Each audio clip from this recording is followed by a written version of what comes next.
And Vice President, welcome back to Wisconsin. It is good to be back.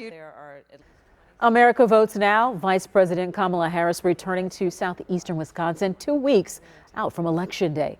Harris in Brookfield tonight, teaming up with some well-known conservatives, all in an effort to sway independents and moderate Republicans.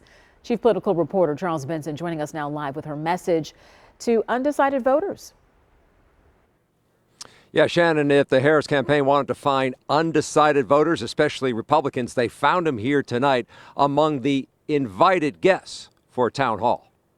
Dan Voboril had the last question of the night. The lifelong Republican says he is still undecided with 15 days to go until Election Day. Do you see this being the hardest decision you've ever made for president? Definitely. He did find himself in good company at the Harris-Cheney event. Welcome to this production of The Odd Couple. Former conservative radio talk show host Charlie Sykes moderated the town hall with Vice President Harris and former Republican Congresswoman Liz Cheney.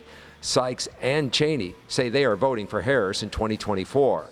Voboril says he's turned off by what he sees as the tone and toxicity of the campaign compared to previous Republican races. How they're going to try to include other people who aren't the megas, but are somebody like me who voted for Republicans since Ronald Reagan. Democrats see courage in Cheney's decision to back Harris.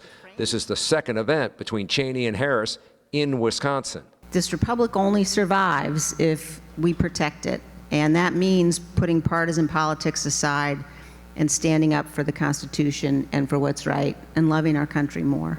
Harris is hoping to pick up GOP voters who are fed up with Donald Trump's record and rhetoric. One of the issues that I think has resulted in the kind of toxicity that you've been describing is that he tends to encourage us as Americans to point our fingers at each other.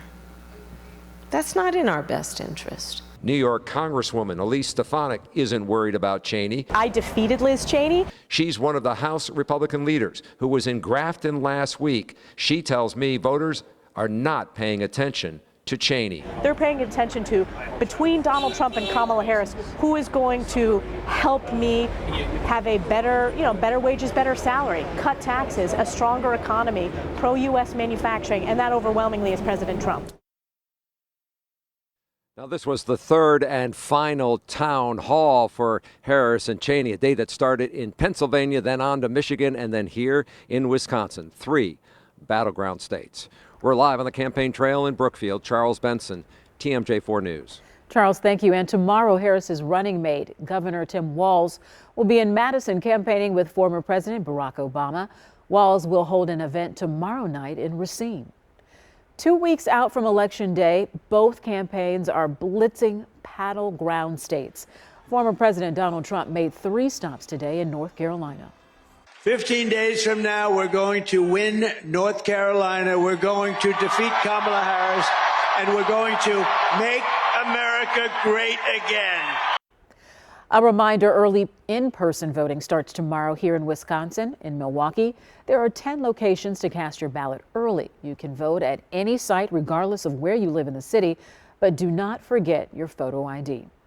As early voters head to the polls tomorrow, we have reporters all over our viewing area talking to people about the issues most important to you. In Waukesha, Rebecca Clough looks into how officials are keeping your vote secure. In Sheboygan, Mackenzie Hemmel highlights 2 school referendums on the ballot that could impact your wallet. And here in Milwaukee County, Andrea Albers will show us the steps some communities are taking to prevent cyber attacks. These stories and many more begin tomorrow at 6 a.m.